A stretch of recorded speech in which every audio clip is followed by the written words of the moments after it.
But if you can't look and see that Anakin blowing up the Death Star possibly killed millions and millions of people, I'm going to get in trouble for saying this right now. You should just shut up. I would say arguably the gayest Star Wars, I think, by a considerable margin. And are you excited about that? Are you bracing yourself? Star Wars. Not the It's pretty gay, let's be honest. Well, Anakin just a whole Death Star. How many people died on that? First of all, the thing that we really aspire to constantly is quality. In a very woman-centered world, which I was very excited to kind of be in that, because I feel like Star Wars is very, like, patriarchal. Look, y'all, Bad Batch is the shit. The worst part of a new Disney Star Wars outside of the show itself is the discourse that surrounds it. We live in an odd age where TV and movie critics don't criticize. In fact, they champion and celebrate said major release, leading to a polarizing disparity when you look at Rotten Tomatoes scores, for instance. The critics say it's a solid 90. The fans say it's 26%, but by the time you see this, it's probably dropped to 20% because episode 3 came out and it was the whole forces female thing, and yeah. Needless to say, the critics on Rotten Tomatoes have been taking crazy pills. The performance overall are more What? The performance is okay. It's too early in the morning, sir!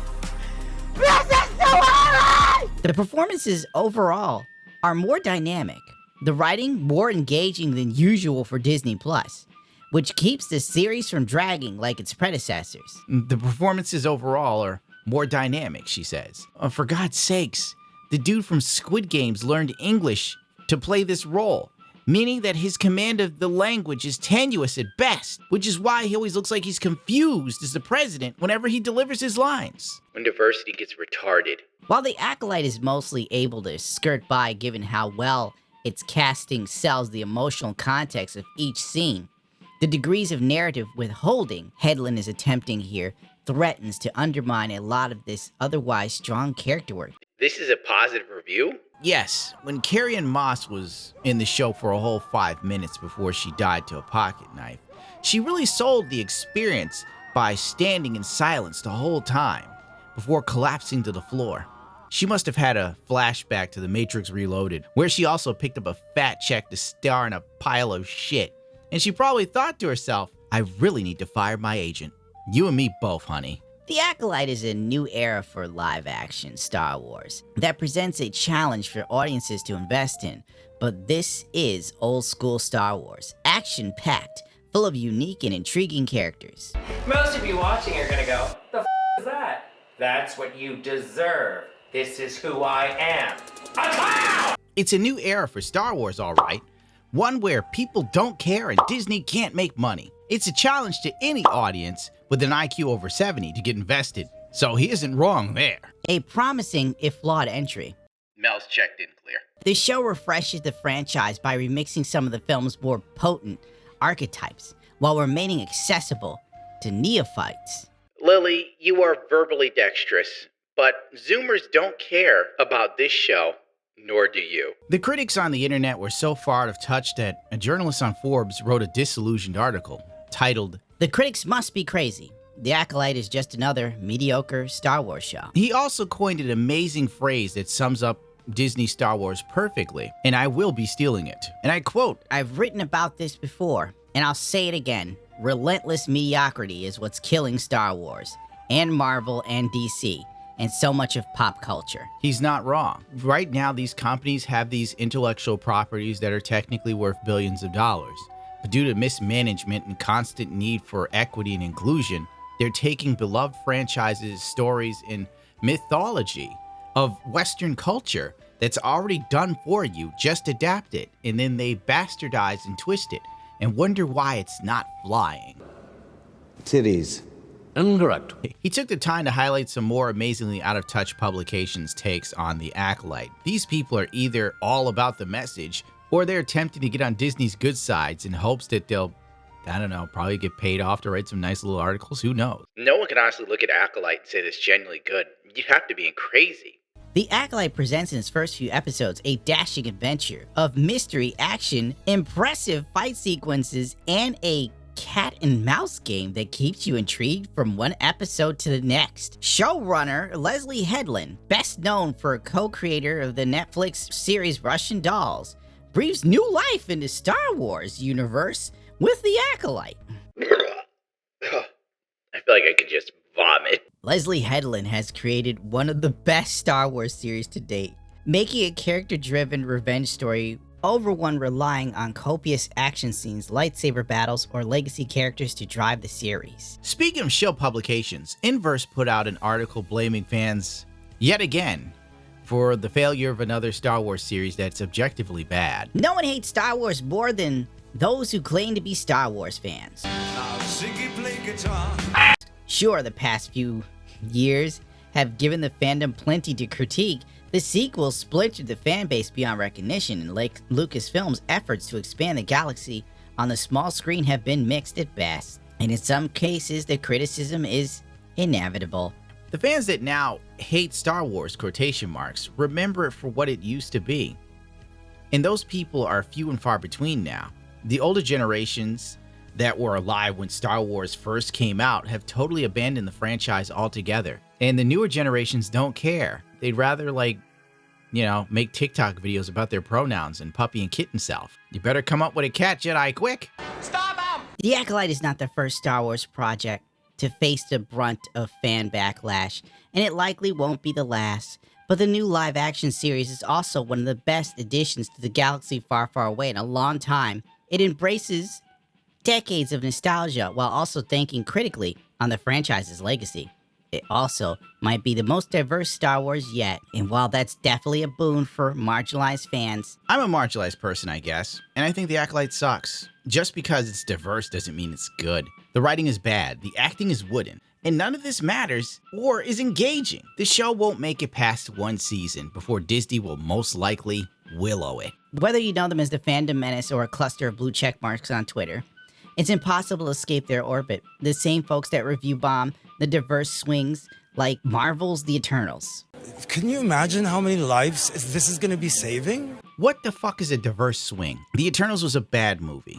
There was a giant dead god or something, and no one ever talks about it again. Mike Murphy on Twitter pointed this out. There have now been 3 Marvel movies that have taken place since The Eternals, and somehow no one has once mentioned how the Earth now has this dude sticking out of it. The things I want to say about Disney, YouTube would flag me for hate speech against a corporation. That's how stupid things have gotten. And the Lord of the Rings prequel, The Rings of Power, have now set their sights on the Acolyte. The Rings of Power shouldn't even be a talking point. It's a bad fan fiction of a show that cost $1 billion somehow. To hear them tell it the series is the worst thing ever happened to Star Wars. It's kind of looking like that. And its showrunner, Leslie Headland, he's just as fiendish as Lucasfilm's president Kathleen Kennedy to them. The Acolyte's woke agenda is something to be feared. It's ruining Star Wars. It's poisoning pop culture itself. It needs to be stopped by any means necessary. Yeah, we're all militant. Frankly, most people aren't watching it. And if I didn't have a YouTube channel, I wouldn't watch it. We realize how ridiculous that all sounds, right? God, I hope so. But if not, let's try this. The Acolyte is not actually ruining Star Wars, but the bigoted backlash is definitely ruining the fun for everyone else. Who are these people? Can you fill a room with these people? This article was written by an emotional journalist, so far out of touch with reality that they see all criticism for the show as being some small group of loud, racist people online, when the truth of the matter is, The Acolyte is a show that was pitched on a cold call to Kathleen Kennedy, who apparently, it seems, all she really needs is someone with a pinch of clout to give her a show idea. And as long as it's a female lead in Star Wars, you're probably going to get greenlit. No one sees Leslie Headland or Kathleen Kennedy as fiendish villains. They're too stupid.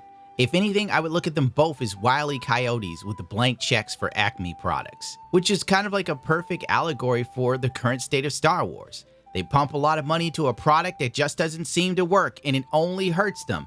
But for some reason, they keep going back. It's not shocking to see something like The Acolyte marred by racist, misogynist, and even anti-LGBTQ backlash. The Star Wars devotees would share multiple bad faith treaties about the series on YouTube or tank its audience score on Rotten Tomatoes. It's just a par for the course at this point. So saying a minority character that objectively sucks is now racist. If you thought Rose Tico was a pointless and annoying character, you ran Kelly Marie Tran off the internet.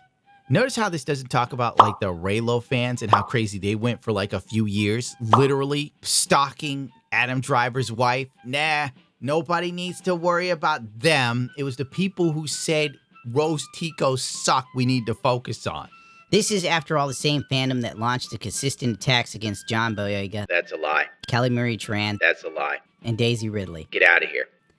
The same fandom that were publicly admonished by Ewan McGregor himself when Obi-Wan Kenobi faced similar pushback. Obi-Wan Kenobi sucked. Ewan McGregor can suck it. The problem is that nothing has changed in 10 years since the vocal minority suddenly cried out against diverse casting and more nuanced storytelling. They have yet to actually learn their lesson. Their arguments are bleeding into even the casual discourse surrounding the Acolyte. Comment set design and screenwriting have turned into misogynistic microaggressions against Headland. Even critiques on the series have been weaponized by haters. So if you said that the village with all the lesbians seems small and stifling and devoid of life, that's a microaggression and it's misogynistic. Holy Christ. Basically, this article is saying if you can get away from this vocal minority. But how are they a vocal minority? Disney hasn't made back the $4 billion it spent on Star Wars, and it's been about 12 years. That would lead me to believe that it's not a minority that's sick of Star Wars. Just a crazy thought. Considering almost every new Star Wars show dies after one season, how can we say it's a vocal minority? The products just aren't good anymore. There's nothing real in Star Wars. Instead of it being the work of one passionate man, it's a group of people ruled by committee in a soulless corporation that has no clue what to do with this intellectual property, other than to pander to a small group of people, which I would assume this writer's among. And you're not enough to carry Star Wars into the future. The origins of toxicity is difficult to figure out. At the end of the day, it boils down to entitlement. Any male fans feel like they own the franchise, and they are determined to safeguard it from anyone that could challenge their ownership. It makes it hard for desperate groups to coexist, and even harder for any non-white, non-male creatives hoping to tell stories within the franchise. This article does the usual running defense for a billion-dollar corpo job. Congratulations. By equating all fan backlash to entitled white men who are bigots that hate women, the truth of the matter is, The Acolyte is a bad show, another in a long line of bad Star Wars shows and movies. As the guy from Forbes said, relentless mediocrity. Did this shit actually say the show is well received by critics? Good lord. To even think that Screen Rant or Vice would give a review on a television show and not be